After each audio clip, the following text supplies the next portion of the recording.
شیخ نماز کی بات کریں تو فجر میں کتنی پاور ہے نفس کو کنٹرول کرنے کے حوالے سے؟ اور اپنے اندر کوئی پاور آئے گی تو پھر فجر میں پاور آئے گی نا.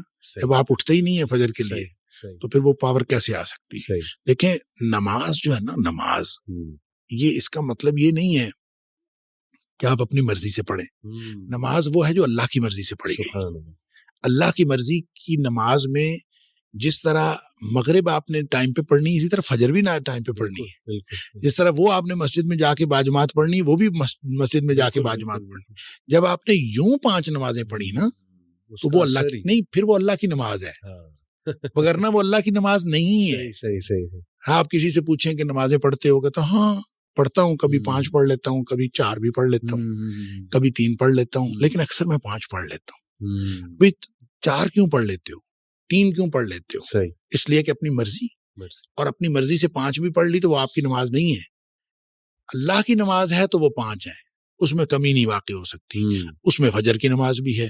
لہٰذا جب آپ یوں نماز پڑھیں گے، اقیم الصلاۃ، نماز قائم کریں گے، تو پھر اس کے اندر وہ طاقت پیدا ہوگی کہ آپ کو ہر چیز سے وہ روک لے گی. ہم جب نماز کو اس طرح کا کرتے ہی نہیں ہیں تو گلا کر رہے ہوتے ہیں جی نماز تو ہم پڑھتے ہیں لیکن یہ روکتی نہیں ہے، پھر بھی یہ روکتی نہیں ہے. آپ پہلے نماز کو نماز تو بنائیں تو پھر آپ گلا کریں. آخری بات، بس ٹائم بھی ختم ہو رہا ہے، کہ ان بطش ربک لشدید، اللہ کی پکڑ بھی بہت سخت ہے. ایک طرف اگر اللہ بہت رحمان ہے، بہت رحیم ہے، تو اگین یہ مرد ایسے جو چینج نہیں ہونا چاہ رہے، کوشش نہیں کر رہے، بیویوں کو مجبور کر رہے ہیں، اپنی بھی زندگی برباد کر رہے ہیں، اپنے خاندان کی، اپنی بیویوں کی، اپنے بچوں کی بھی زندگی رسک میں ڈال رہے ہیں.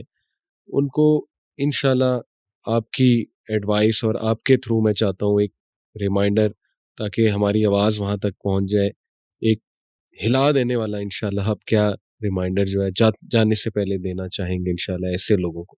دیکھیں اگلا لمحہ ہماری موت کا لمحہ ہو سکتا ہے. اللہ یہ جو سانس اندر جا رہی ہے نا اور باہر آ رہی ہے، یہ بالکل کسی بھی لمحے رک سکتی ہے.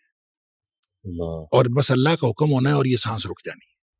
بالکل. ہو سکتا ہے جس گناہ میں آپ مبتلا ہیں اس گناہ کی کیفیت میں آپ کی سانس رک جائے. لہذا حسن خاتمہ کی فکر کریں کہ آپ کا جو خاتمہ ہو کسی اچھی جگہ پہ ہو، کسی اچھے مقام پہ ہو. یقین کریں میں ابھی یو کے سے ہو کے آیا ہوں نا، میری اہلیہ ساتھ تھی، تو مجھے پتا کیا کہتی ہیں، مجھے کہتی میں نے اب یو کے نہیں جانا. اچھا. میں نے کہا کیوں؟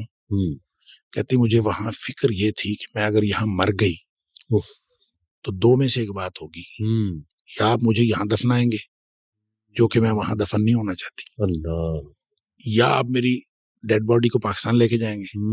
تو اس کا مطلب یہ ہے کہ آپ میری ڈیڈ باڈی کو کبھی جہاز پہ چڑھائیں گے، کبھی کہیں اتاریں گے، تو آپ خراب کریں گے. تو میں اللہ سے یہ دعا کرتی رہی کہ میری موت یہاں نہ آئے. تو بھئی بات یہ ہے کہ ہم نے مرنا ہے، سانس کسی وقت رک سکتی ہے. تو اگر تو مہلت لی ہوئی ہے کہ ابھی آپ نہیں مر رہے یا ابھی موت نہیں آ رہی، تو پھر جو مرضی کرنے، وگرنہ اپنے حسن خاتمہ کی فکر کریں اور یہ دعا کیا کریں، اللہم انی اسألک الاخلاص فی العلم والعمل وحسن الخاتمہ. اللہ ہمیں حسن خاتمہ عطا فرمائے اور ہمارے علم اور عمل کے اندر اخلاص عطا فرمائے. آمین یا رب العالمین. اللہ سب کی مدد فرمائے. جو ہمارے بھائی اس میں پھنسے ہوئے ہیں، نکلنا چاہ رہے ہیں، ان کی بھی مدد فرمائے. خاص جو نہیں نکلنا چاہ رہے انہیں ہدایت دیں، توفیق دیں. اللہ تعالیٰ سب کو جو ہے وہ سمجھ عطا فرمائے. بہت شکریہ شیخ، جزاک اللہ خیر. السلام علیکم.